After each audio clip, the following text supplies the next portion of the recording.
até aquele documento, né, onde a pessoa decide como é que vai ser a distribuição dos bens, e aí você de casa pode participar com a gente para conversar sobre tudo isso. É claro, a gente está falando de um momento difícil, um momento complicado, quando um ente querido nos deixa. A morte, ela sempre ronda ali com muitas outras situações e situações práticas que precisam ser resolvidas. É por isso que eu converso com o advogado, o Dr. Luiz Otávio Fraz. Muito obrigado pela participação do senhor aqui, seja muito bem-vindo. Uma alegria voltar a essa casa. Agora, vamos lá, conversar sobre herança, sobre testamento, parece uma coisa difícil. Às vezes as pessoas não querem nem falar sobre isso porque ficam com medo de atrair a morte. Só que existem muitas questões práticas quando a gente está falando de divisão de bens, né? E é bom dizer que a morte não é atributo dos velhos, não é? Ela chega para todo mundo e a gente não sabe qual é a nossa hora. Então, desde cedo é bom que aquelas pessoas que possuem patrimônio comecem a se preocupar com essa transição para acomodar melhor as suas famílias. Como é que a gente começa a fazer isso? Qual seria o primeiro passo? O primeiro passo é a informação, né? A informação é crucial, é importante você procurar um profissional, esclarecer, ler sobre o assunto. Tem muita coisa hoje disponível nas redes sociais, muita mentira também, muito mito, né? Tem que saber filtrar, né? Tem que ter cuidado, né, com isso tudo. Mas eu sempre digo nas palestras que faço que a pior herança que você deixa para a família é o inventário. Porque ele é caro, moroso e atrai uma série de questões emocionais que acabam dificultando em muito a divisão patrimonial. Agora, existe uma forma de fugir do inventário, então? Existem. Hoje está muito em voga o chamado planejamento patrimonial familiar sucessório, né? Que traz uma série de opções mais baratas, inclusive, porque você sabia, Roger, que no inventário fica geralmente entre 35% e 40% do patrimônio só em despesa? É muito.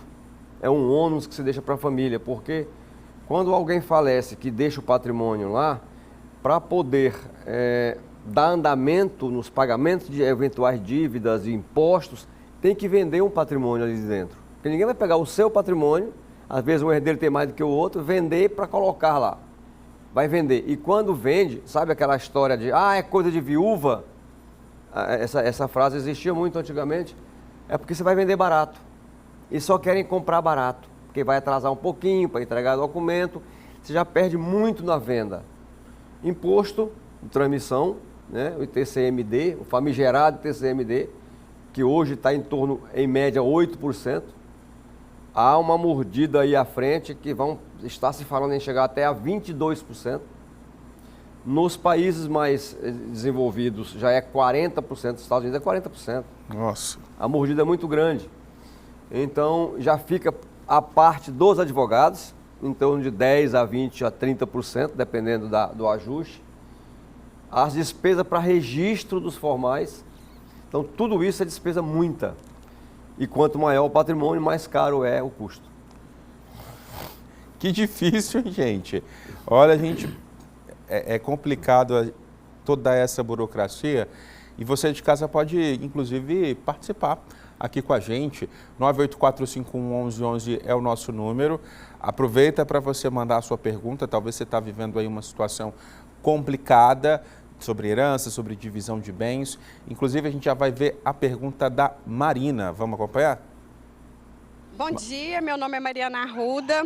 Eu queria saber quais são os parâmetros, o que deve se considerar na ocasião de se formar uma holding familiar. Mariana, falei Marina, mas é Mariana, a Tudo nossa bem, Mariana. telespectadora. Pergunta bem atual, né?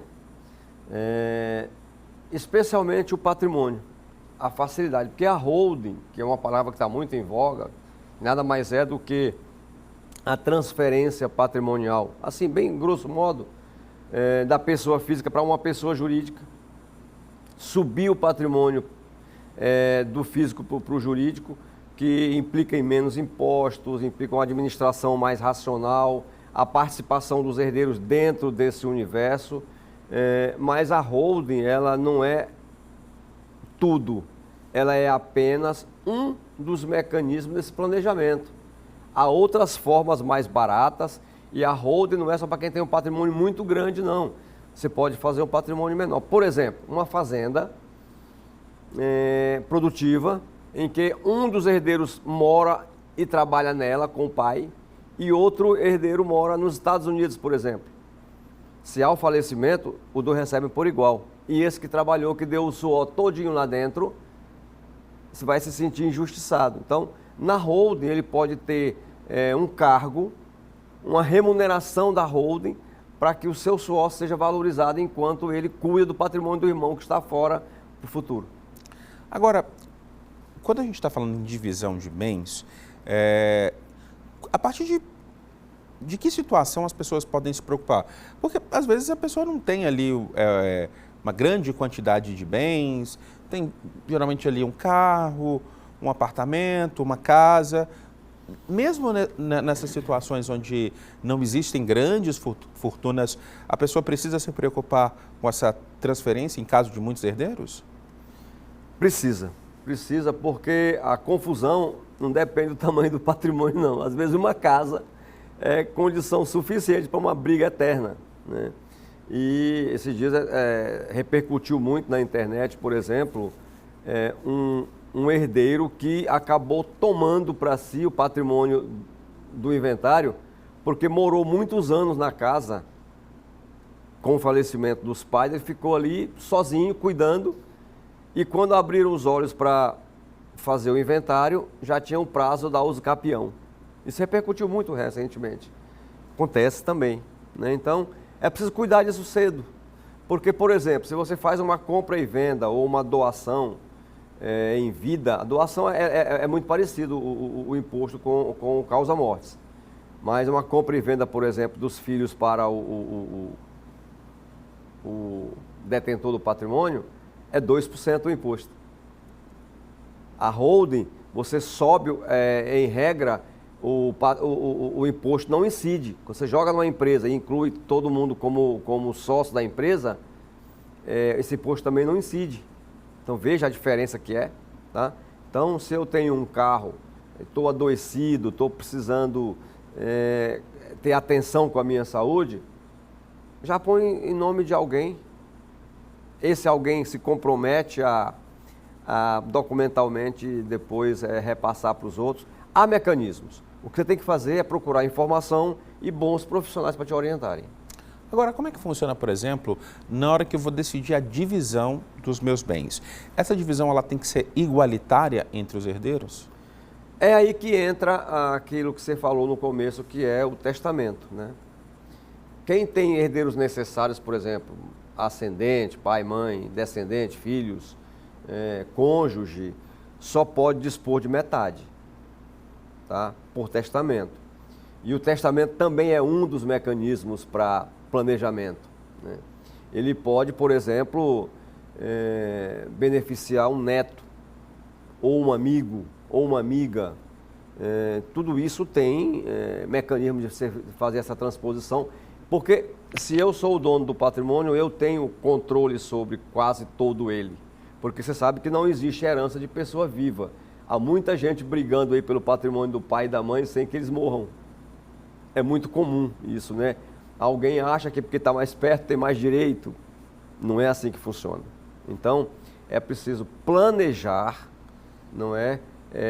Doações em vida. A doação, o imposto é 8%. Só que o imposto é só um dos componentes da despesa. Se eu faço uma doação em vida, de parte do meu patrimônio para A ou para B, que eu queira, eu posso colocar também ali umas cláusulas de impedimento. Alguém chama na holding lá de callback, eu retorno. Por exemplo, se eu coloco na minha doação uma cláusula de incomunicabilidade, se a minha filha, por exemplo, casa, aquele patrimônio não vai para o cônjuge.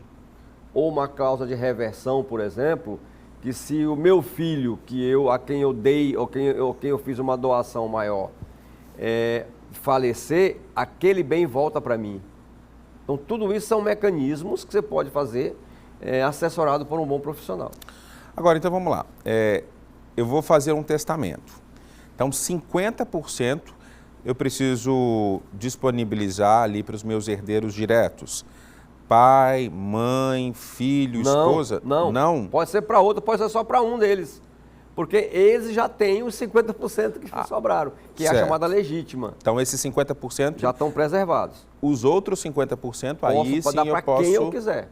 Uma entidade de caridade, uma igreja, amigos, netos, bisnetos, eu posso fazer para quem eu quiser. Esses herdeiros podem questionar isso? Podem. É ilusão pensar que o testamento resolve a briga. Por exemplo, se ele atribuir um valor maior que 50% naquele testamento, esse excesso pode ser questionado. Então, é tudo muito relativo. É preciso ter um bom controle disso, porque dependendo do modo e do que você atribuir de valor ao bem testado, vai haver problema também. Bora ver agora a pergunta da Ana. Olá, meu nome é Ana Clara e a minha dúvida de hoje é: quando um senhor ou uma pessoa morre e fica viúva ou viúvo, como fica a repartição se ele ainda tem filhos? Boa pergunta. Metade é dela, dependendo do regime de casamento.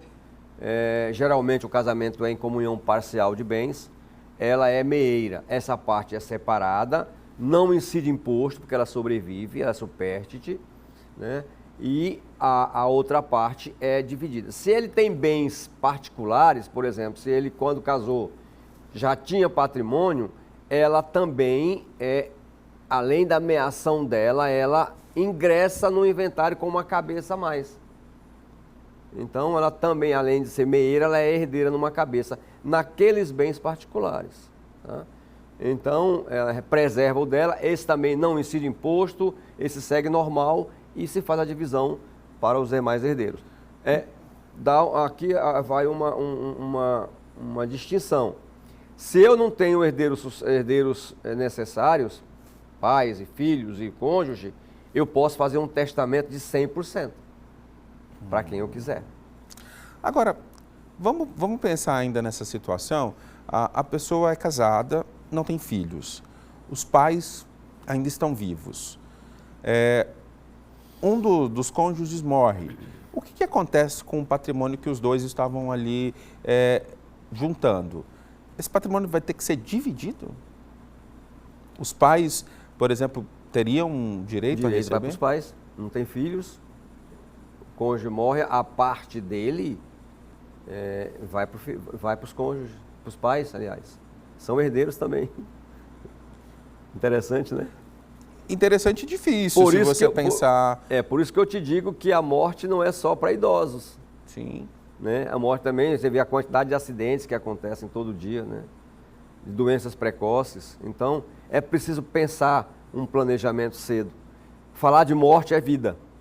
Agora, é possível reverter isso? Porque vamos pensar de forma prática, né? O casal está ali sobrevivendo junto, né? Juntando ali as economias, fazendo sacrifícios entre eles. Do nada, acontece que um deles morre. O outro vai ficar desamparado, porque a renda ela vai ser cortada pelo menos na metade.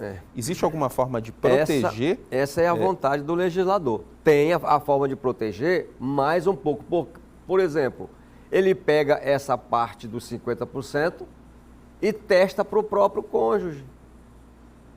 Ele pode fazer isso, ele pode privilegiar. Não é 100%? Sim. Metade ele não pode dispor, que é a parte dele, ele pode testar isso para o cônjuge. Boa estratégia. Pergunta chegando para a gente do WhatsApp, 984511111, você participa ao vivo.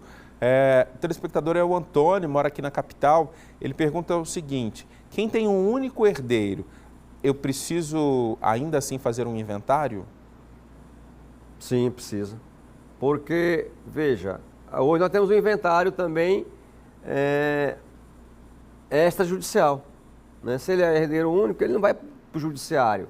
Ele vai para um cartório e faz ali a transposição, porque quando alguém falece, nasce o dever de pagamento dos impostos, que é o imposto causa-mortes, né?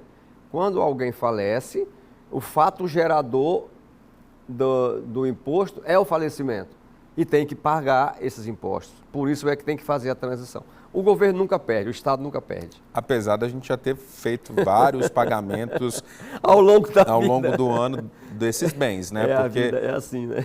Você comprou uma agulha, você tá pagando imposto. Você vê, por exemplo, especialmente nos Estados Unidos, né? Um magnata, um grande industrial doou todo o seu patrimônio para um cachorro, ou para uma igreja, ou para uma entidade de caridade. Por que eles fazem isso? Porque os filhos já estão tão bem e é tão caro o imposto lá para fazer o inventário, 40% só de imposto, é muito alto, que eles preferem fazer a doação para algo mais útil. Olha só, a Francisca, é lá de Paraíso, pergunta para a gente do WhatsApp, pode colocar na tela. Ela diz que ela tem um lote e que doou para a filha construir. E aí os outros 2 irmãos que essa filha tem, na hora da divisão, como é que fica a casa que ela construiu ali no lote que é da mãe? Isso é muito comum de acontecer, né? É muito comum. O conselho é não construa em patrimônio que não é seu. Não é isso, dá muita confusão e dá decisão de tudo que é jeito que você possa imaginar. Então, se você recebe por doação um bem em detrimento de outros irmãos, esse é um dos principais motivos de briga familiar, né? Por que o ascendente privilegiou um em detrimento dos outros? Voltando a dizer, não existe herança de pessoa viva. Se vivo eu estou e eu quero dispor do meu patrimônio, eu posso fazê-lo, tá? Agora, aqui não há só pelo fato de ter doado o terreno, não há jeito. A doação foi feita, tá? A compra e venda é diferente. Quando eu faço uma compra e venda entre pai e filhos, é preciso que os outros filhos todos assinem. Ah, mas eu tenho um filho menor. Quando ele tiver maior de idade, ele pode questionar isso durante 4 anos. Então, nesse caso, a casa que a filha ali construiu, ela entra na divisão? Não, se ela recebeu o terreno por doação... Não, mas... é a outra filha que construiu em cima do lote. O que eu acho que não aconteceu uma doação? A mãe tinha ali um lote, cedeu uma parte para a filha construir. Ela só construiu e foi morar. Tá. Aí vai acontecer a divisão em algum momento. Vai. Aí o que a mãe quer saber é, os outros 2 filhos podem questionar essa casa que foi construída? Há uma série de opções de problema nisso aí. Primeiro, se é uma casa com menos de 250 metros quadrados e ela está mais de 5 anos, eu tenho uma uso capião constitucional. Se ela só tiver aquele bem. Se alguém questionar e ela levar em defesa a uso capião, um abraço, já foi. Se aquele terreno vai ser partilhado, o patrimônio que está em cima tem que ser restituído para ela parte daquilo que ela gastou. Aí os irmãos vão dizer, mas você fruiu disso, você usufruiu disso. Abate, faz um cálculo, né? Se eu construir, morei ali 10 anos, eu posso fazer um acordo para abater um pouco daquilo que eu morei. Mas esse patrimônio tem que ser indenizado. Está respondida a pergunta. Mais uma, vamos lá no telão para a gente acompanhar. Minha mãe faleceu, meu pai também já tinha falecido. Antes ela deixou uma chácara, só que essa chácara ela não está registrada porque o lote não é registrado. E aí eles não tiveram como colocar no inventário, né? Aliás, colocaram no inventário, tem o nome dela no documento. E aí eles querem saber se a prefeitura pode chegar a tomar o lote porque ele não está registrado. Não. O órgão público não toma terra de ninguém, a não ser que aquele bem seja público. Porque o correto é, você pega esse patrimônio e regulariza. Porque o Estado não quer terra, o Estado quer regularizar terras. né? Então, o ideal chácara ela está em que perímetro? É municipal? É estadual? Se for estadual, eu procuro o órgão de terras, renuncio àquela posse, o Estado vai, arrecada aquele patrimônio, bota no seu patrimônio do Estado, manda alguém a campo para levantar as divisas, fazer certinho a medição e depois emite o título para quem é o detentor da posse. É assim que é. É muito simples. É um pouquinho demorado, mas é simples de fazer. Feito isto, se o bem é no nome do pai, vai para o patrimônio do pai para depois dividir. Se o pai já faleceu, tem que fazer um arranjo familiar para saber quem é que vai ser o detentor. E pode ser até os 3 em condomínio. Mas se sair para o nome dos 3, depois que sair a escritura para o nome dos 3, lá na frente faz-se uma escritura pública de divisão de condomínio. Muito bem, a gente ainda tem muitas perguntas para a gente responder, mas a gente vai dar uma paradinha, tá? Daqui a pouquinho a gente volta com esse bate-papo, você pode continuar interagindo com a gente pelo QVT e pelo WhatsApp, que é o 984511111. Doutor, fica por aqui, eu vou ali, mas já volto, viu?